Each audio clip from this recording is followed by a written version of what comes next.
Cette capsule vidéo va montrer comment utiliser les techniques de contrôle de maillage pour faire un calcul d'éléments finis.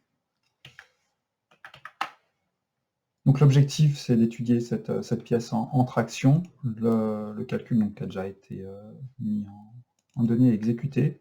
Et donc on voit que sous l'effet de l'attraction dans la direction de la poutre, on a une contrainte, une concentration de contrainte dans le perçage.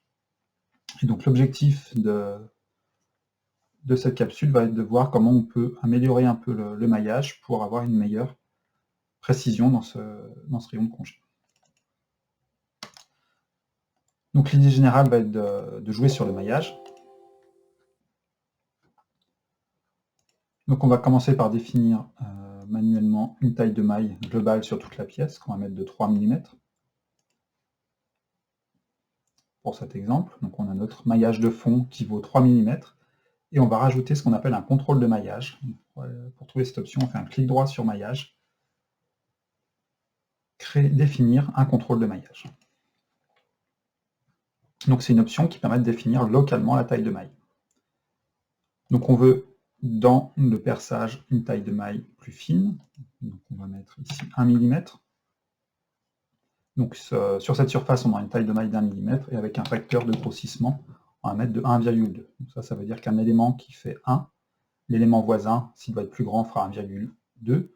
L'élément encore un rang plus loin fera 1,2 fois 1,2, et ça donne la taille de croissance des éléments entre les différentes zones où la taille est spécifiée. Donc là, j'ai défini le contrôle de maillage, mais il faut retourner dans créer le maillage et le recréer ici pour que ce soit pris en compte. Donc on voit ici maintenant notre maillage. On a bien un maillage plus fin au niveau du perçage qui nous permettra d'avoir un meilleur résultat. Donc on peut réexécuter le calcul à ce niveau-là.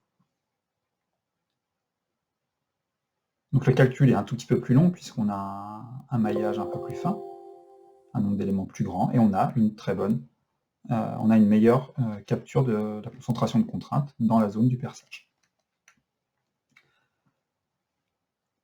Donc voilà pour cette technique du contrôle de maillage. On peut l'appliquer sur différentes surfaces. Donc là maintenant une utilisation peut-être un tout petit peu plus avancée, qui consiste à définir préalablement des zones qui ne sont pas forcément des zones qui apparaissent au niveau de la CAO, où on va décider de raffiner le maillage. Donc là, l'idée, c'est d'essayer de raffiner le maillage, non plus uniquement sur l'intérieur du perçage, mais dans une couronne autour de ce perçage.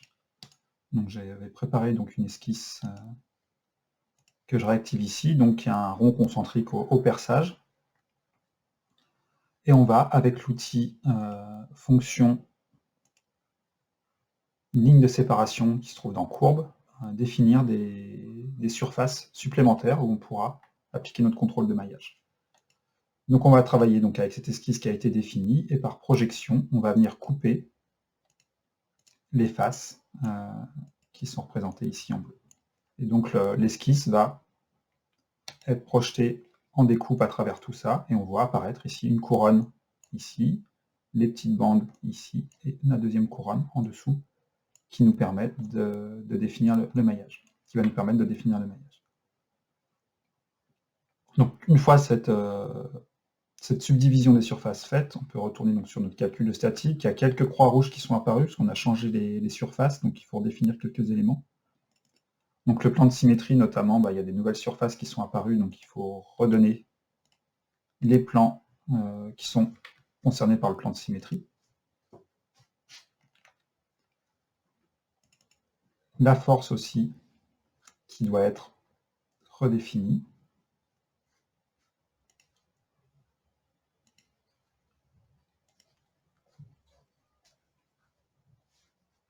Et donc là, on a tout défini, et notre contrôle de maillage, donc c'est ça notre objectif vraiment. Donc on va pas en créer un nouveau, on va rééditer le contrôle de maillage qu'on avait précédemment défini. Et on lui rajoute dans les faces qui nous intéressent, donc toujours l'intérieur du cylindre, la couronne supérieure, les deux, la prolongation dans l'épaisseur, et la couronne inférieure.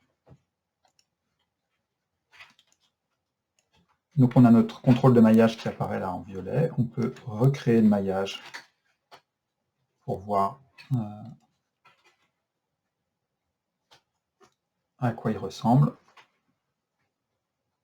Et on se retrouve donc avec un maillage fin dans une épaisseur autour du perçage et ensuite une variation douce vers la taille de maille globale du problème. On peut exécuter le calcul. Là encore un petit peu plus long puisqu'on a un petit peu plus d'éléments dans le modèle.